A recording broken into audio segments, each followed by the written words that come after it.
Thank you. I'm very well. Tuning in Wonderful. from beautiful northern Michigan today. Okay.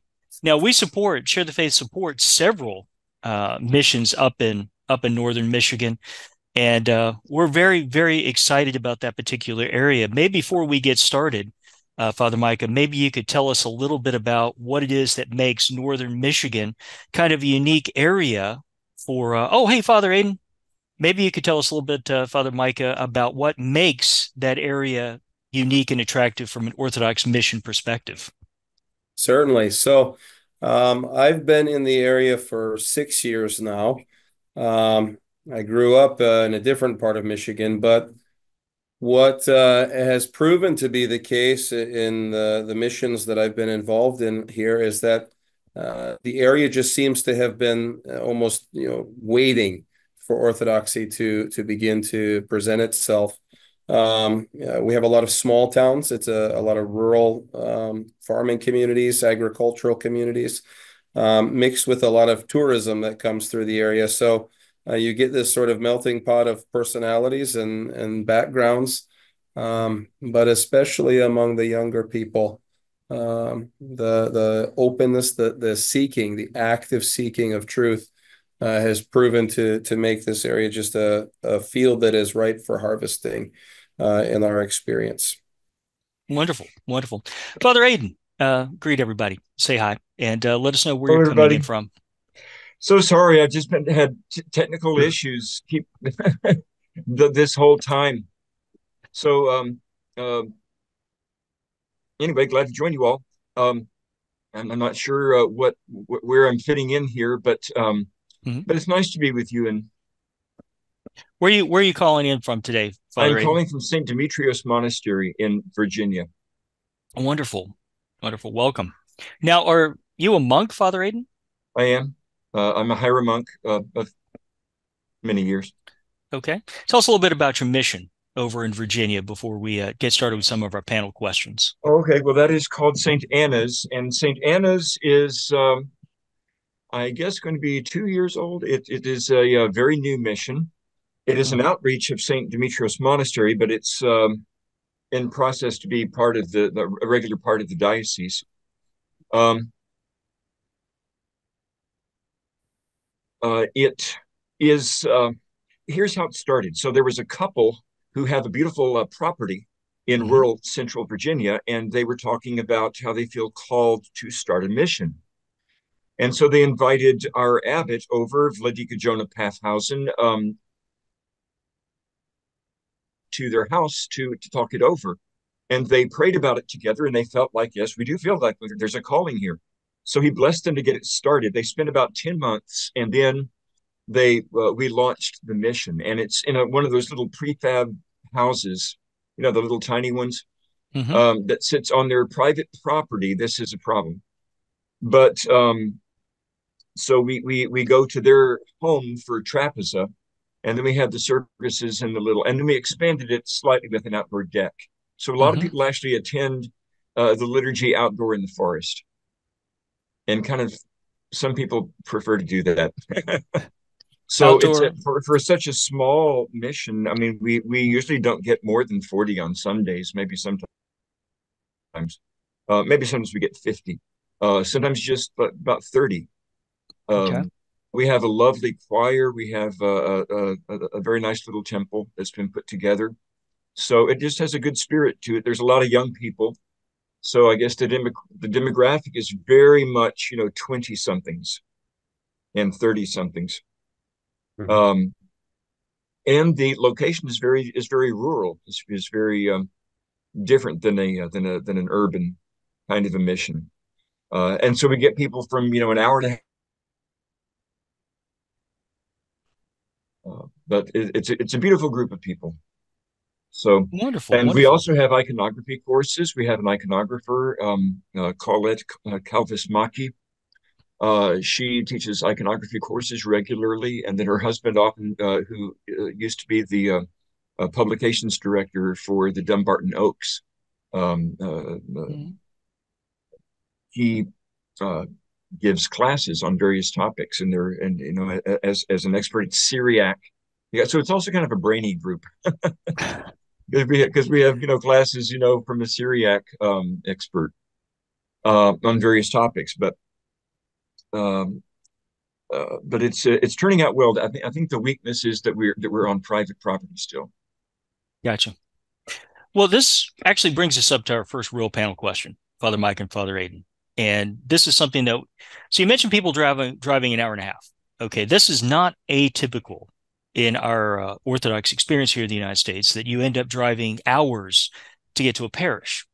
And so the question that then gets asked by these poor folks who are traveling hours to go be with a parish, okay, how could I start a mission? And that's kind of the topic that we're talking about today is successful Orthodox missions. How do we launch them? How do we get them started? So, yeah, how do you decide that there needs to be a mission in a given place? How do you decide that a mission in a given place is viable? And how do you get the green light to go do that? How do you actually start from square one? I mean, you mentioned Father Aiden, you're actually having liturgy outside. So Well, obviously, it's indoors, but then you can sort of watch right, in from outside. I got you. But we see Orthodox missions actually that do.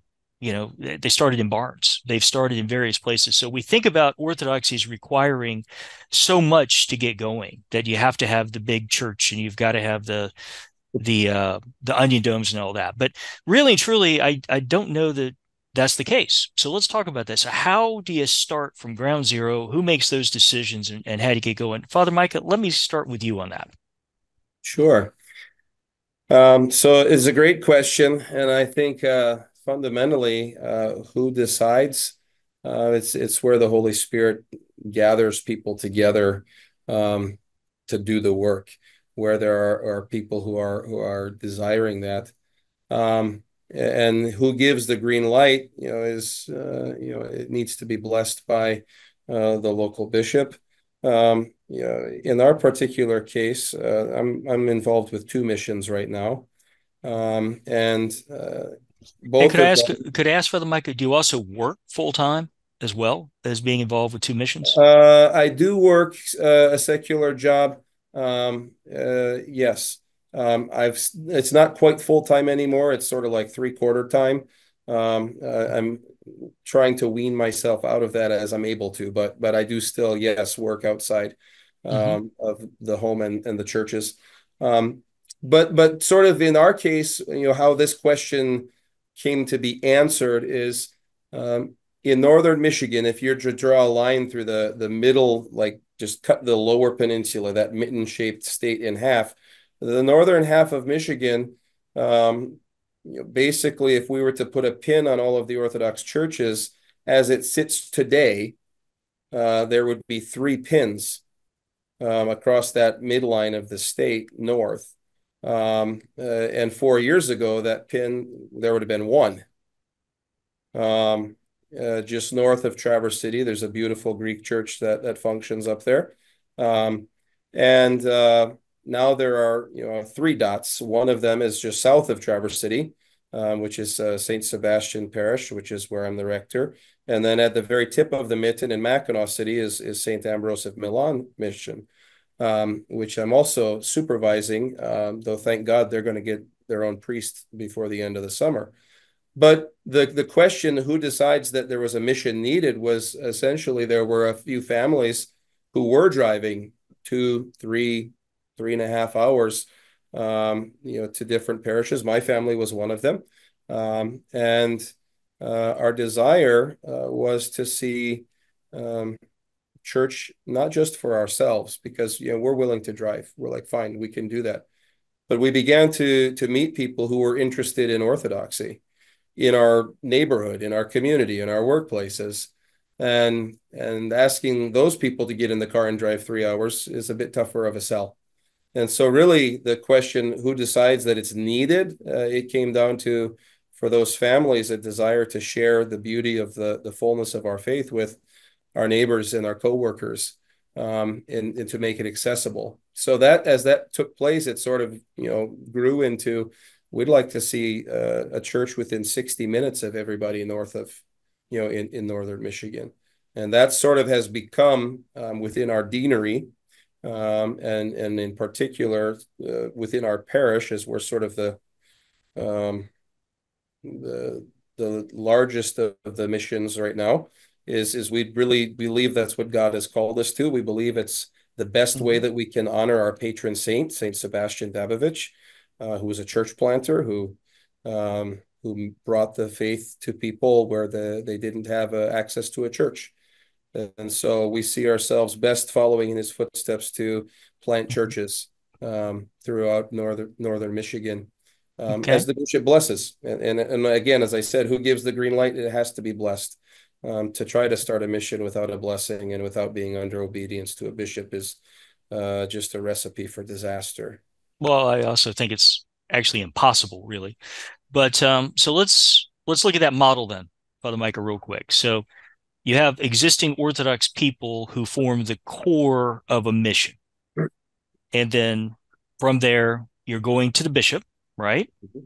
The local bishop is going to be the one who's going to give a green light. It's going to look at the situation, look at the number of families.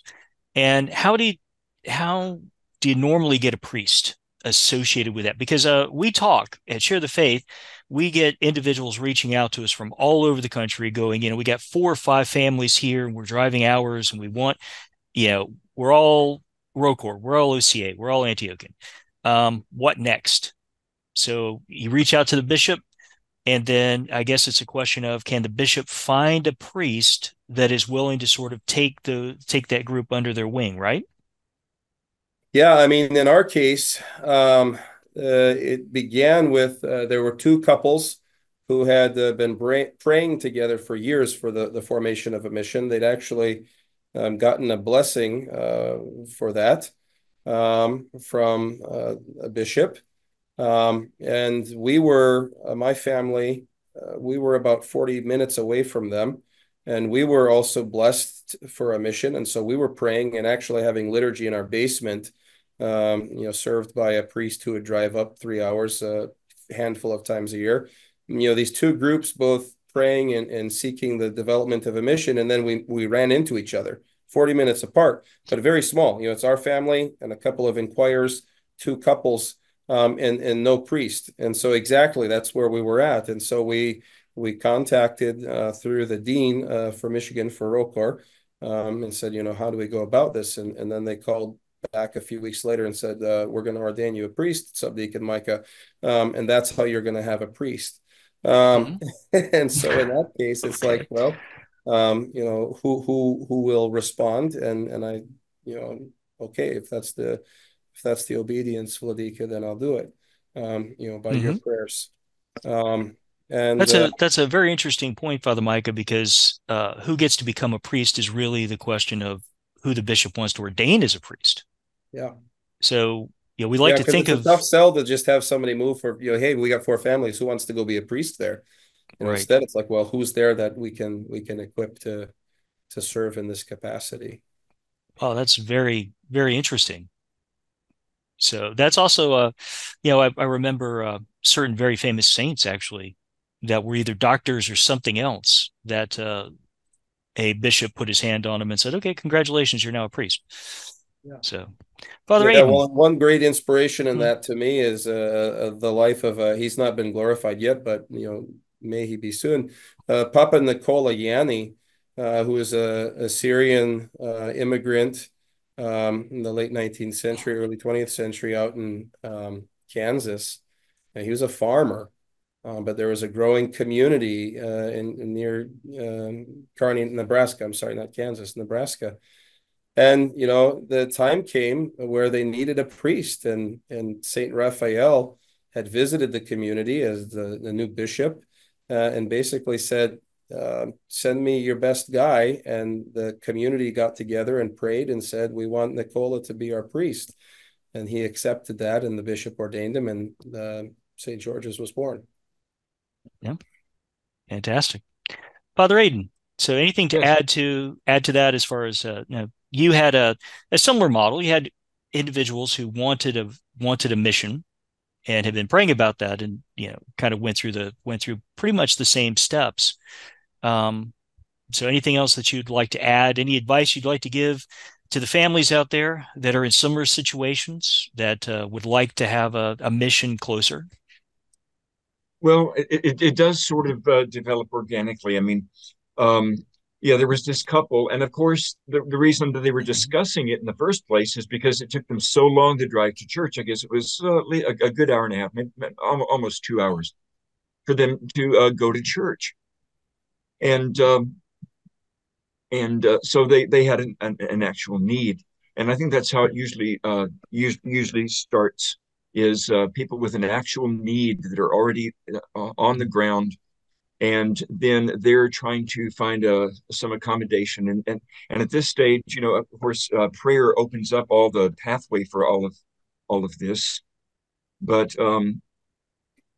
but you simply talk to who you know, what clergy you know, read on that, and then Mhm. so things can move forward kind of gradually.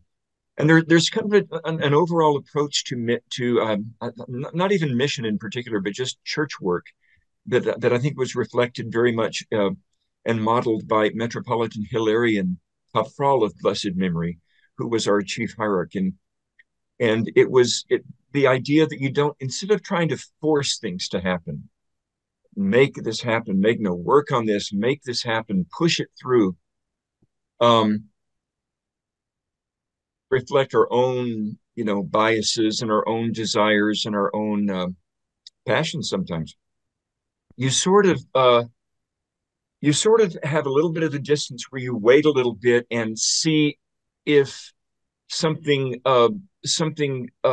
presents itself, and then you can sort of examine that. So you see if a door is opening, and then if it's then we can kind of move through it. But it's so instead of having your 5 year plan, you're going to make it happen. You're kind of waiting and seeing, what am I hearing? What do Mhm. people of a spiritual bent? What are they saying to me about this? What is my spiritual father saying? And so we have to really kind of wait on God's will in this. But mainly you just talk to whatever priest you know and see what you can get in your area. And then you just go from there. Uh, perhaps it's part of God's providence that we have jurisdictions like the Greek and Antiochian jurisdictions. Um, it's maybe more difficult in a way to start a mission with them because you have to have a salaried priest, Mhm.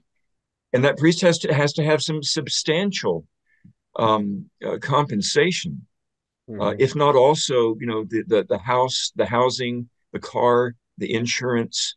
And so a lot of missions can't can't afford that. Now, meanwhile, you have smaller, poorer jurisdictions like the ROPOR, and they may be able to, consider taking somebody or working with a mission that would not be considered for Mhm. as an option by these more, what would I say, these better organized jurisdictions. So maybe it's good that we have a little of both. One kind of supports the stability of a workable, continuable parish, and then but the other one kind of opens the door to all kinds of possibilities. So it's interesting how we sort of have two tracks in our Mhm. jurisdiction of how to handle that. Um, but yeah, for the families, I would just say to talk to your spiritual father or priest or father confessor, whoever and start asking around. Okay, fantastic. Well, welcome, Deacon Christopher from Europe. So just say hi to everybody, and I'm going to actually shut up and let you take over. Actually, at this Well, point, hello, tell everybody fathers. I where apologize. you're calling in from today, Father Deacon. I am calling in from Macedonia. I apologize. Well, I guess now officially North Macedonia. I'm visiting family over there. Mhm. Um, I was having some technical difficulties, but I'm happy for Glenn. Wherever we have left off, I can take over. Did you ask question one, or where did we? Well, we had gotten started with question one, and I think, Father Deacon, we had bled over a little bit into question two, actually, talking about the basics. I was going to actually, let me ask this bridge question and then we'll turn it in. Sure. So I had mentioned it before, Father Mike and Father Aiden. Okay. The impression is, and I get this from Protestants. Protestants will tell me you can't be the New Testament church because look at everything that you have to have just to conduct a service. Look at all the books you have to have. Look at all the Psalter. Look at all the liturgical accoutrement you have to have, and you've got to have this big building. But then simultaneously, we see missions starting in people's private homes. We see missions starting in a lot of places like storefronts, where the priest is actually renting the storefront on the basis of his own secular salary, and the icons are all printed posters that he got from uh, some local copy shop. So there's this impression of you got to have a choir, you got to have someone who can do the chanting in all the different tones, and it's almost like the Ouroboros, the snake that eats its own head. Where do you start? There's just nowhere to start. You've got to have everything boom out of the gate. So let's address that if we could. What do we really need to get started with a mission? And that's kind of our second question on our list of panelist questions. I'm going to go ahead and mute and go off video. I'm going to let you two take your turns answering that if you don't mind, and then we'll continue with the Father Deacon. Sure. Repeat Father that Aiden, how question, about you please. start this time? Oh, can you repeat that? So, and basically, we started the discussion from what I've gathered coming in a little bit late. We've talked about who decides, when an Orthodox mission is needed, who gives the green light. Kind of moved into what are the basic requirements now to start an Orthodox mission? I mean, are there parameters in place? Is there kind of a secret formula? Oh. Materials or liturgical otherwise that you need as well? I mean, what would be some of these parameters and some of the needs to start these missions? Well, I guess I'll just kind of cut to the chase that we do for sacred objects and liturgical vessels and vestments and the way that the holy table is going to be. But if you do a lot of this yourself, and can put up with some cheaper materials, I mean, and then can lean on the established parishes and have some donor or some maybe for an item or two, some like a crowd fund. It's a few $1,000s. I don't think it's tens of thousands of dollars. No, Okay. I think it's just a few $1,000s that you're looking at. Maybe $2,000, $3,000, and you've got all the accoutrements that you need. At that point, I think the most important thing is to get a place that has a good feel to it. In other words, you don't want I don't know, a place that's just not suitable for worship. You want something peaceful and something that's I don't know, clean and accessible and that kind of thing. Okay. Without loud sounds, or you don't want to be near an airport. You don't want to be what else? Something peaceful. I never liked the idea of being in these public places like a hotel or a gym in an elementary school, because they just, I don't know, they're kind of there's too much of a busy feeling to these places. Um, so I think even more important than those physical accoutrements, it's is the place and its stability, and that things can always be the same each time. But people think sometimes you have to have all the colors of vestments. No, you don't. You just need one. You just need one color of vestment. You can do all the services in one color of vestment. There are a lot of service books, but we don't use most of those every week. I mean, and then we also usually now we have priests that put together the service for you out of the Manaean and the Octo Eccles and everything, and you can just download a copy and go off that. But there are workarounds. Mhm. The books are more of an issue, but you can sort of add them one by one. Um, and so the main thing is we just don't have to be very fancy about it. Um, Mhm. if you can't have a really nice candle stand made out of gold, well, you can just make a little wooden box and put some sand or something. So, uh, Well, for our viewers, Father, what is that sacred piece of cloth that we place on the altar that makes it officially a mission or a church? an What do we call that? antimension, Yes. the So, antimension, yes, that the priest must have to celebrate the Holy Liturgy. mhm. And And basically so, anything can become an altar once you have that. well, it's true. It's true. Even a card table. I mean, I wouldn't recommend that normally, but I mean, let's try to have all the glory of the Lord, but it can be just extremely simple. I used to serve liturgy in a prison in Texas when I was serving in Texas. We'd have liturgy in that prison right next to where the Muslims were having their class. We have to walk right past them. They give us these looks. But anyway, we'd have liturgy in the library, and um, it was just a card table. But there was a cloth, and we had a censer. We weren't allowed to have a lit charcoal, so we just had an old charcoal that wasn't lit, and we just put some incense on it and wave it around, to kind of come as close as we could. And those were just beautiful. Mhm. I have a few volunteers, and I'll be a choir reader. And Father so, Micah? so we got by in prison. We got by with almost nothing. Yeah. Yeah, I think Father in terms Micah? of, basic requirements, it's simplicity, prayerfulness, adaptability. Mhm. Um, I think the perception that you have to have all these things, as Father Aidan mentioned, you can serve quite beautiful and God glorifying liturgies with very few external things. Mhm. We went from a chapel in a home to we have a rented office space now. It's not fancy. Almost everything we have is hand me down from other parishes, but Mhm.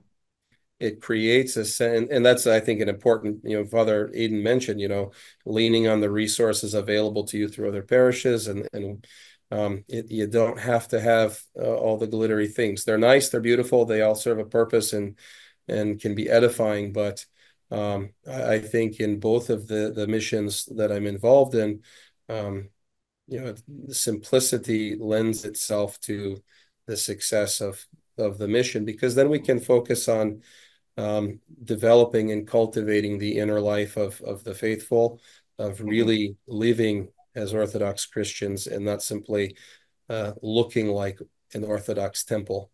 Um, because you can decorate any space and make a beautiful looking temple Mhm. without having a successful mission.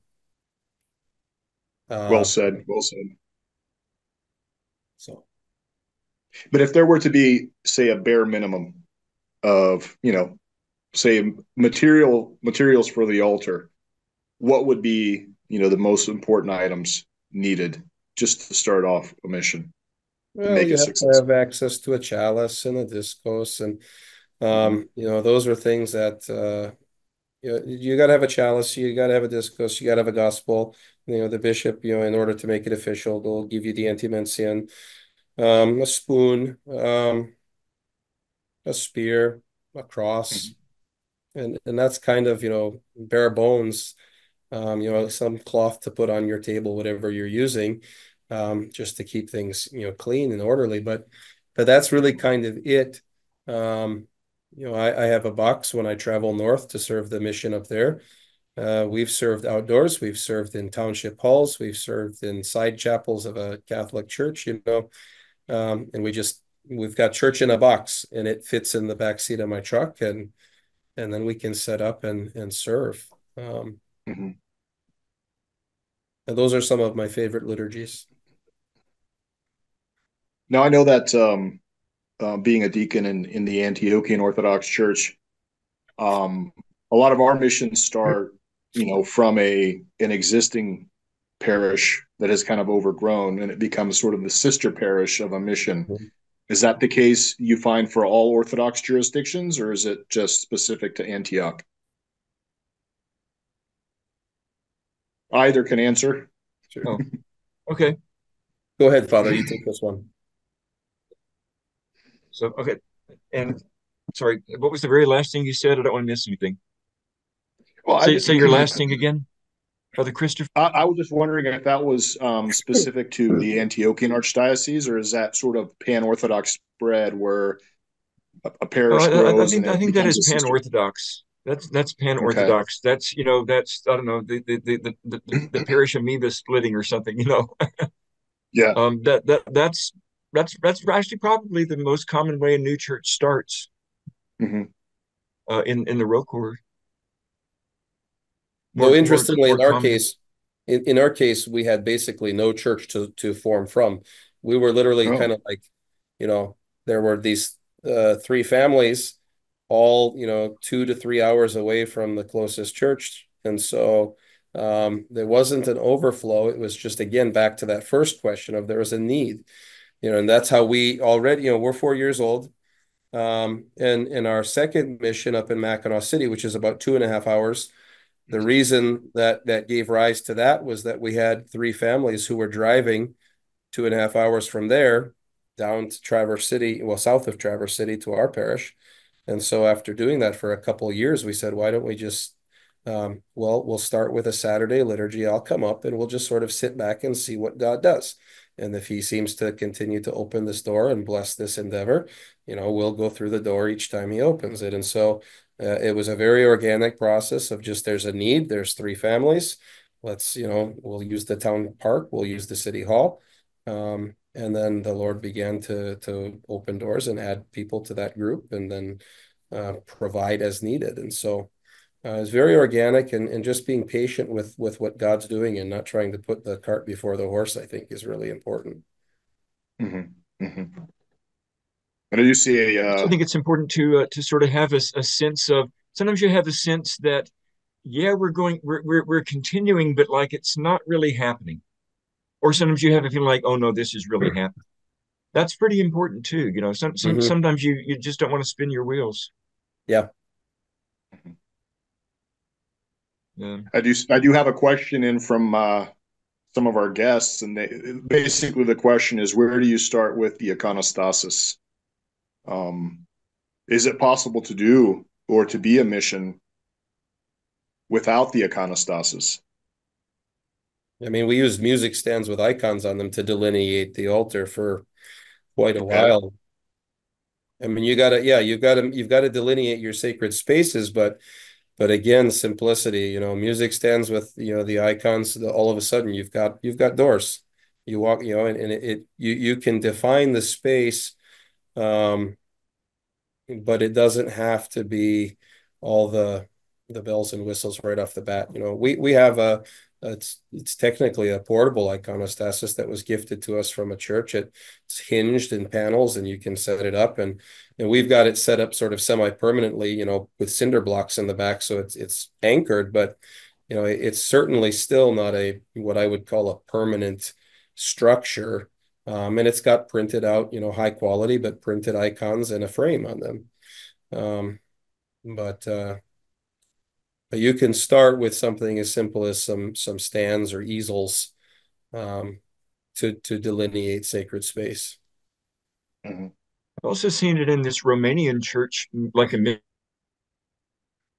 church, and what they had is like instead of an iconostas, they had like a burlap large rectangular thing that hung from way up all the way down to the ground, but it just sort of unfurled, and then on it was pre-printed, the Hmm. basic icons for the Lord, the Mother of God, and then it was just sort of cut out for where the doors would be. So it was like a complete iconostas that you just kind of tied it up and then just unfolded it. So it was just sort of like a big tent flap, I guess. But it looked very nice. Mhm. Well, it definitely resonates. What you both had mentioned earlier, fathers, that you want to get the spirit first and not just the externals. That's what we're focusing that's sort of where the focus is, the mind of the church, the Fromina. And I think that, being, having been a part of a mission myself, and then having now, where I serve, it's grown, exponentially. Um, that sort of becomes the fight, for lack of better words, to maintain that mind of the church, to maintain that spirit, and not just focus on the externals. So I think that was important to hear, and I appreciate that from you both. And just to be very clear, I believe that the iconostas is completely dispensable, 100% dispensable. Okay. Although I really like them, and St. Anna's is so small. I had said, this small space, we really cannot, guys, we cannot have an iconostas. It's just not possible. And they're like, "Are you sure?" Well, no, there's just not enough space. And then the Serbians near to us donated us a little mission iconostas, and it fit right in. It actually makes the church feel bigger now that it's in there, Mm-hmm. which is odd. But yeah, I think that is completely dispensable. Not even on the have to have list. Mm-hmm. Um, so then a lot is defined by services you're going to have. If you're not going to have any pre-sanctifieds, you don't need a pre-sanctified box. If you're not going to, so you can scale back to Yeah. what if you're not going to do Holy Friday, you don't need all those items. So There's a lot of things you can add as you go. As you need them, you can acquire them as you need them along the way. Mm-hmm. Good. So I think sort of a spin-off, and I think, number three, the question, it comes to, I know you, Father, as I came in, you touched a little bit on it, Father Aidan. The basic financial requirements to sustain a mission, and mainly, a priest's salary or a priest's stipend. I know on the internet, on social media, this has been a topic, sort of, off and on, and it's obviously a topic that's important to our organization, Orthodox Christian Mission to America, with Share the Faith, because that's what we do. And this is sort of a chance to kind of talk about that. I know various hierarchs, including my own, have touched on the pending crisis that's coming, with retiring clergy, not enough deacons, not enough priests. And I think that's sort of intrinsically tied to the priest's salary with a stipend. Can we talk about that a little bit? As it might be uncomfortable. Where, how do we look at that? How would you look at that as a priest? I know it's important. Obviously, some priests have families to sustain, some bigger, some priests may be, empty nesters with their spouse. How do we address that as a mission priest? How does that affect your ministry? And we can touch upon all of those if you'd like. Sure.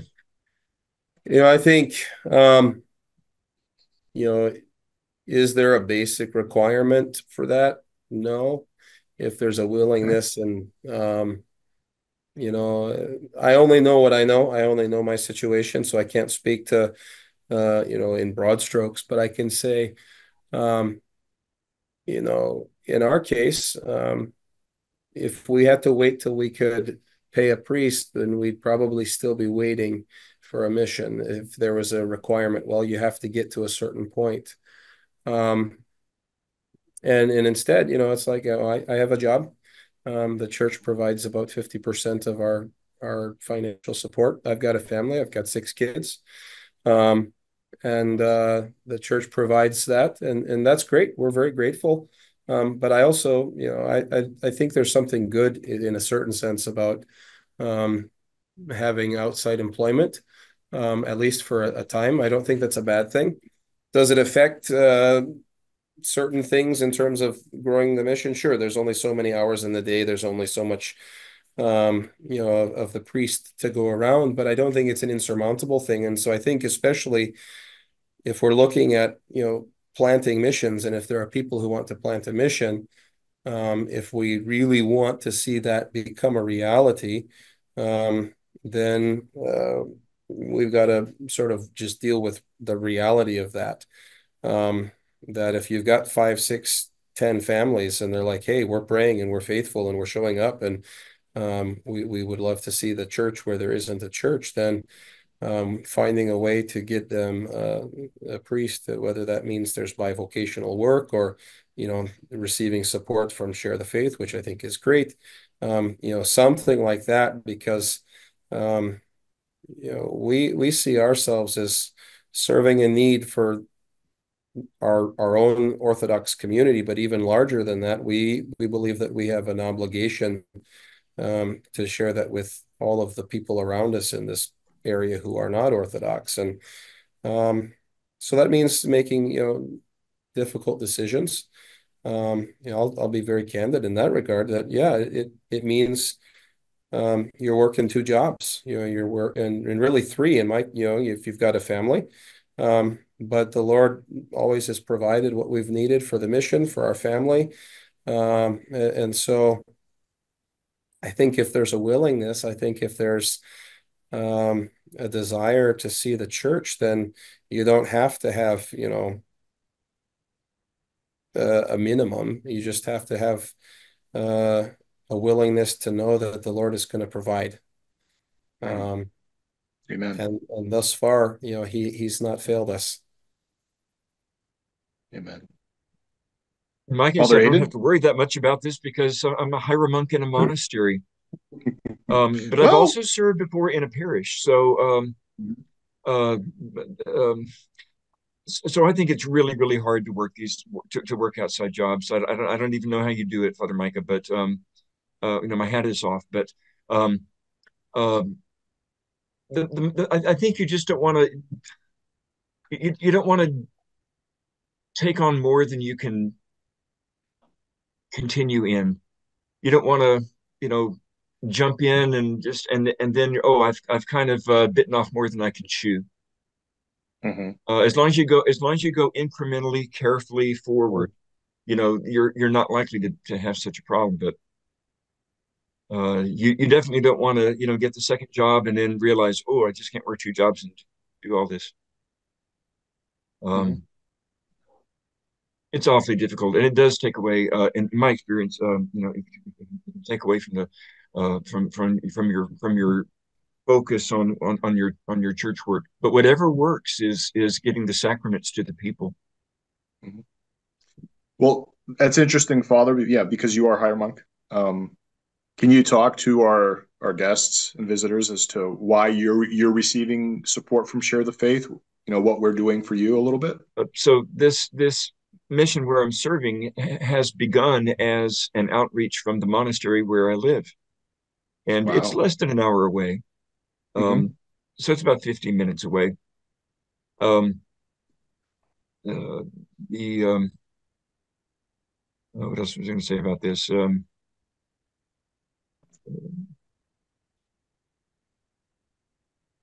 It's something that I'm doing as a monastic obedience, and that I never was looking to do, but it certainly has been a very good fit. Um, um, it certainly has worked out. Um,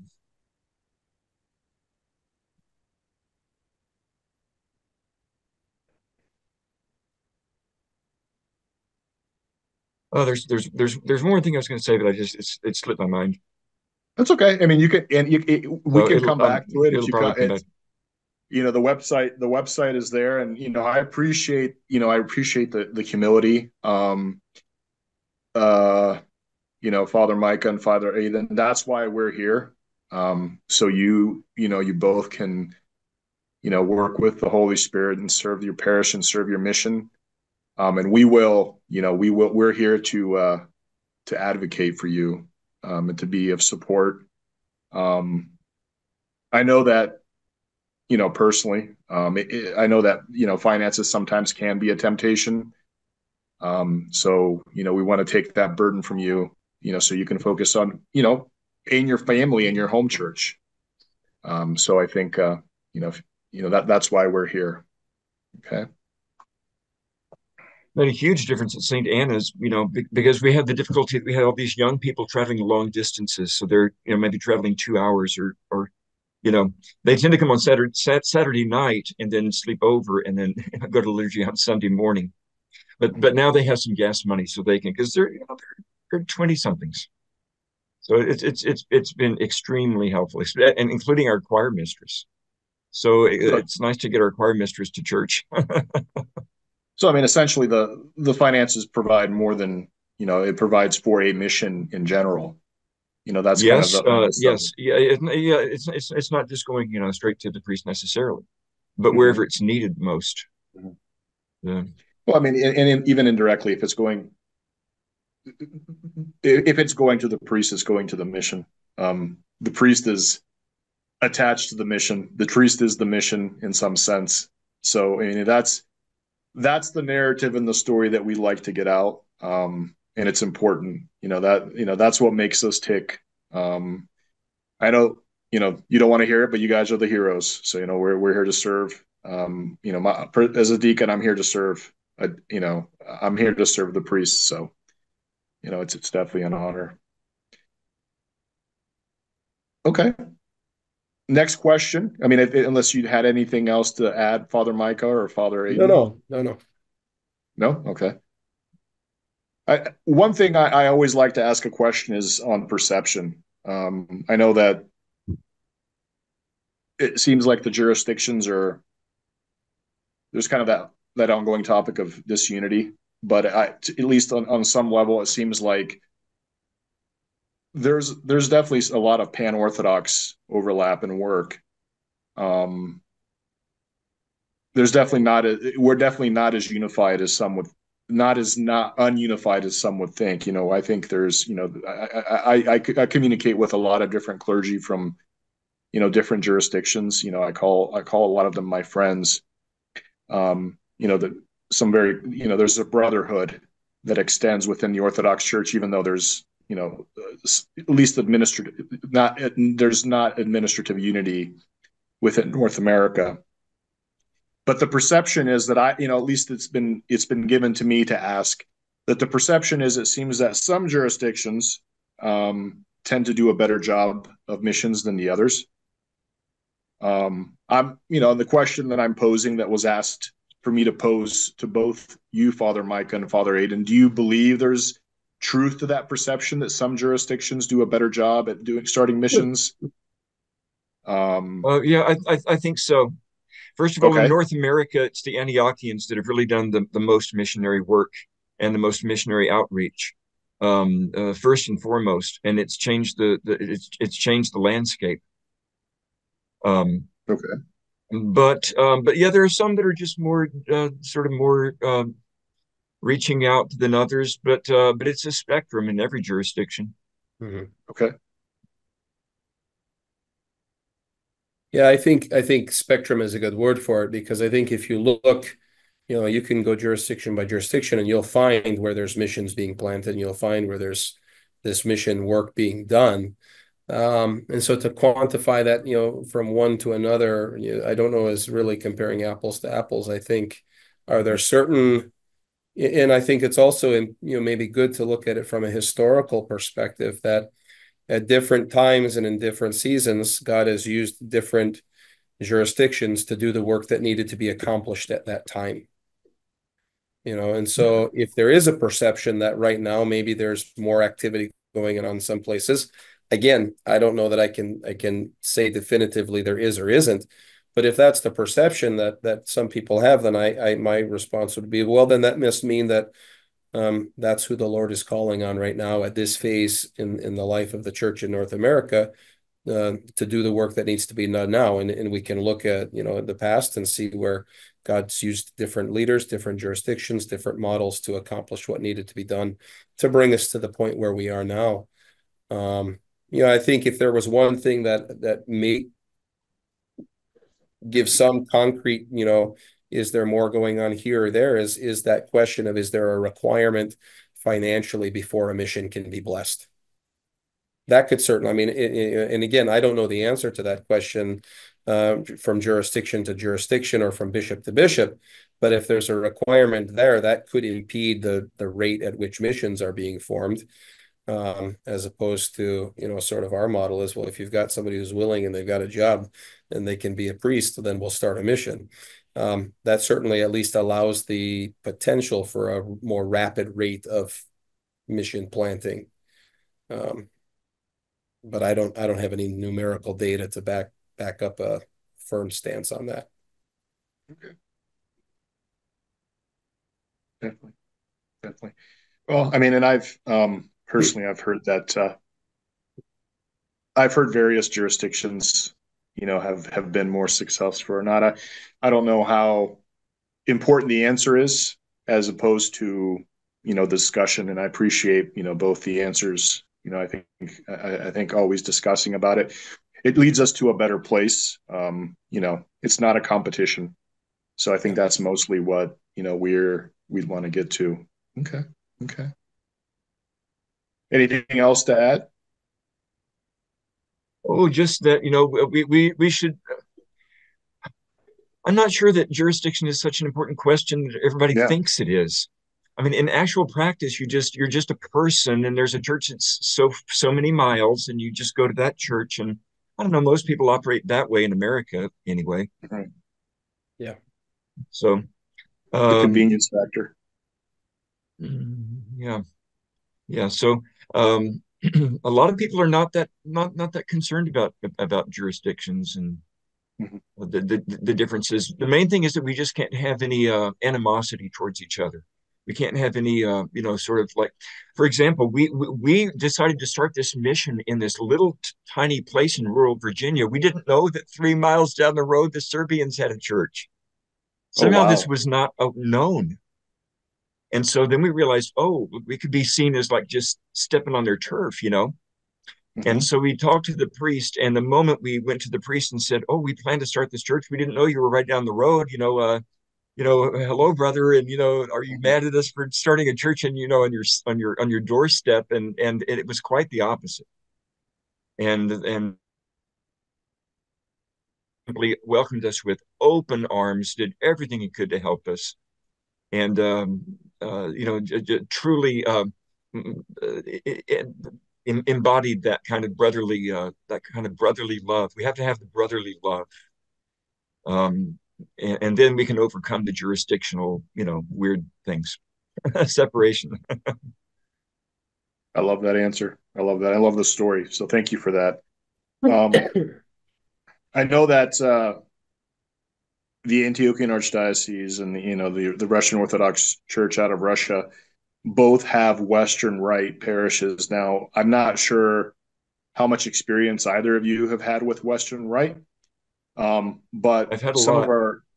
I'm sorry? I've had a lot. Okay. Well, I mean, and one of the questions that was, brought to me to ask was, if there are any differences in starting a mission in a Western Rite as opposed to, Eastern, for lack of better terms, Eastern Rite, what would be the differences in starting a mission, and if there's any overlap, or we can leave it at that. Well, my impression is that if you're in an Eastern Rite parish, you are connected somehow with an Eastern Rite tribe of people, whether it be Russian, Greek, Antiochian, Serbian, and thus you have like a prefab constituency ready to go. But you do not have this when you're Western Rite. So you have to have just the right mix, in my opinion. Just the right. Now, when I was Western Rite for all these, for 2 decades, it was all as it was completely uncanonical. So my Western Rite experience is mainly uncanonical experience. But I do occasionally serve Western Rite liturgies even to this day in the ROCOR, including in the monastery here.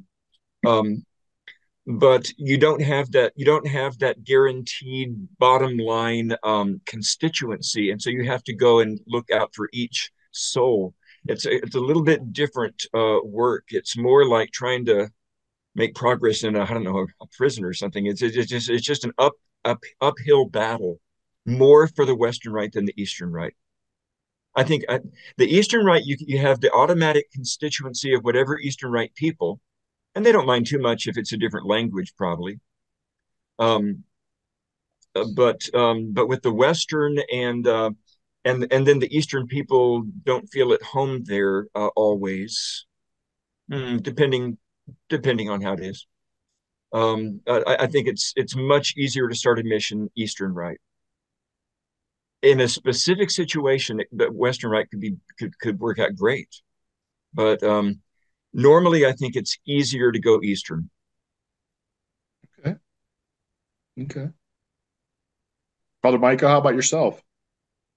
I think I would echo what Father Aiden said, that unless you've got, a group of a whole maybe parish of, disenfranchised, Anglicans or something who are all looking together as a group to become Orthodox, I think, I've not served in the Western Rite. I was an Anglican priest before I was Orthodox, and for a hot second, sort of looked at the Western Rite and said, no, I don't know that that's where the Lord is calling me to serve.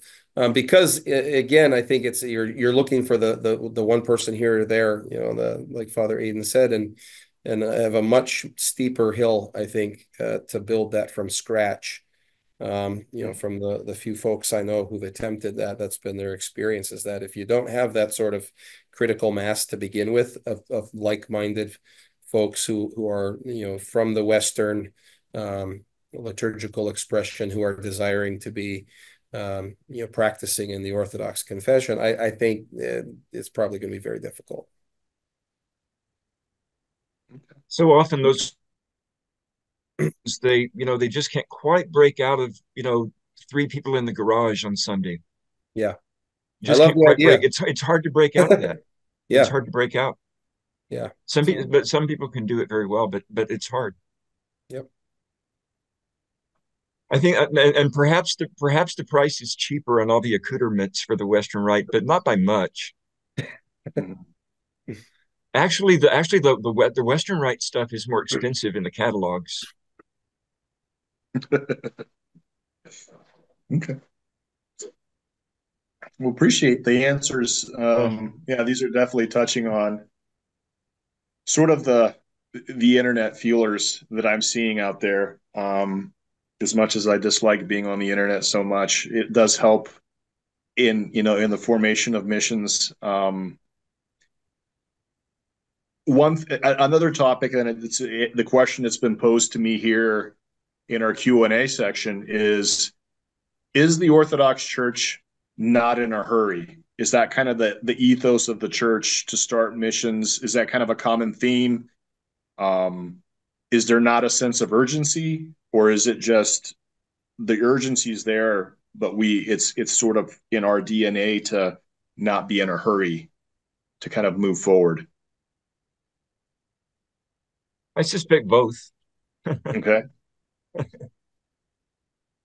Yeah, I'm sure there's elements of both. I think in our situation and our context, though, I think we feel a sense of urgency. I don't know if we don't want to do things in a hurried manner. When we do things in a hurried manner, we make mistakes or we forget, important details. But I do think there's a sense of urgency, that there is a need for people to be invited to be united to Christ and his church. Which is why, we've made it a priority, to where we see opportunities. And again, it's this balancing act of waiting on the Lord.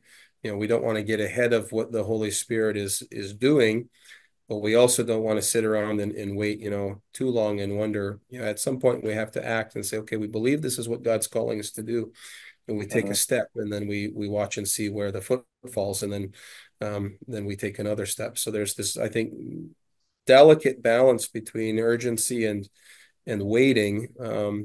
That's not always a comfortable thing, but I think it's certainly my experience, within my jurisdiction, or my local diocese, at least, that there's an urgency about doing this, that we can't just wait for churches to build themselves. but that we have to have a certain zeal, missionary zeal to share the faith. And if we're sharing the faith, then the byproduct from that should be that there are more missions forming.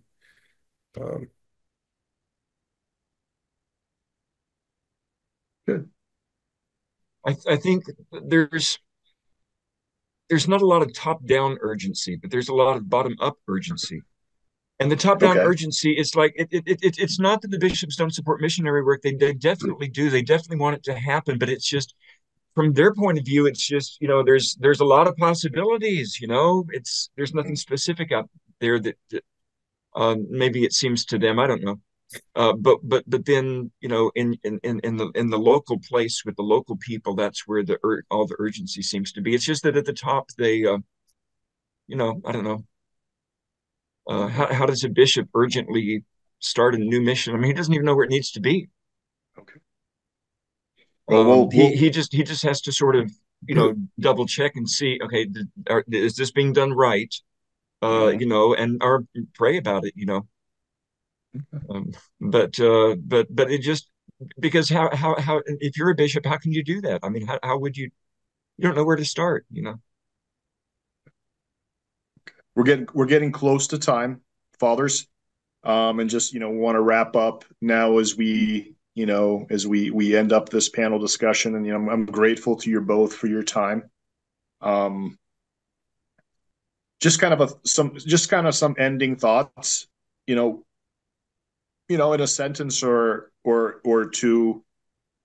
What is what would be kind of what would be the parameter, or what would be kind of a benchmark to gauge whether a mission is successful or not, kind of in simplistic terms? I'll let either of you talk. Well, I'll start by just saying growth. Okay. If it can't be just for people 10 years later, or else it's not working. Okay. And so one does need to see, and a sense of community developing, where people are feeling a sense of community and connecting into the community. I don't. That's my thought. Okay. Brother Micah? I would add to that, evidence of growth and holiness. I think again, like growth is such an important thing, but my own sort of caveat to that is numerical growth is important, but it's the byproduct, not the actual measurement. That if we are growing spiritually, if we're growing together as a community, and there's the love of Christ being shared between the members of that community, and there's the evidence of holiness, being cultivated in the lives, then numerical growth will occur because people are attracted to that. Especially in the world today, people, they see, genuine love, and they see hospitality, and they see forgiveness and reconciliation and beauty. And that stands in stark contrast to so much of what we encounter in the world that we live in. And so I think, growth, numerical, yes, and at a practical level, you have to have that. But that happens, I think, organically when there's the deeper inner spiritual growth taking place. And so my word, with both of the missions that I'm overseeing, because sometimes there's discouragement. It's like, we've been doing this and we haven't had, 100 visitors all come beating down our doors. And I said, that's okay. We're not ready to receive 100 visitors yet. We're still learning how to love each other and work out our differences. And then so Okay. as we learn to love each other, and as we're learning to communicate and work together, we're learning the services. We're learning, because we started with like from scratch. A couple people who sort of knew how to carry a tune, but we're learning how to chant, how to do the services. Everything is being taught, which I think is really great, because now it's like 4 years in, and I've got people who know how to actually put the services together from all the books, because we've spent that time learning, and now the numerical growth is starting to happen. Outstanding. And I'm thankful that it didn't happen sooner, because we weren't ready to receive all of the inquirers and all of the visitors who wanted to expose. We weren't ready. And so I think that we have to sort of keep that when we think about growth, that I'm far happier with the fact that I've got people lined up for confession for an hour and a half every Saturday now than the fact Mhm. that more people are coming on Sunday morning.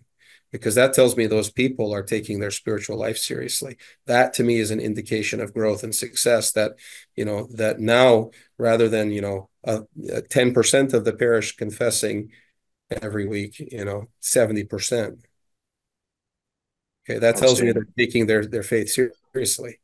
That to me is in every day of the week is a better indicator of growth and success for my perspective than if we had quadrupled our Sunday morning attendance. And we average 50 to 60 people, and are continuously receiving visitors. But I think that number will grow as we're ready to receive the growth. Outstanding. Thank you. Well, I think that leads us to the end of our panel today. Fathers, gentlemen, and brothers, thank you very, very much for joining, myself and Glenn, who covered for me. I apologize again for coming in late. I guess the Balkans aren't that great for technology, but it's moving forward. It's moving forward. Just to remind our viewers, this will be and has been recorded, and they can find it on YouTube to review it. All they need to do is search Orthodox Christian Missions to America on YouTube, and they'll find the previous recording there. They'll find this. There was a lot of good spiritual food. I thank you again both. You two are a good testament to the need of our organization, why we do what we do. We're here to support priests, not only to help them, kind of with family to kind of supplement what they may need to support their families. But we see here, in Father Aidan's case, we kind of support kind of in a more general mission sense. And again, thank you both for your testimonies and for the information. You can find our organization on www.sharethefaith.net. Please donate. It's a need. The church is growing, but we do need priests. We do need missions, and we need to support these priests and these missions. Again, www.sharethefaith.net. Please donate. And if you have any questions, fathers, please don't hesitate to reach out to me.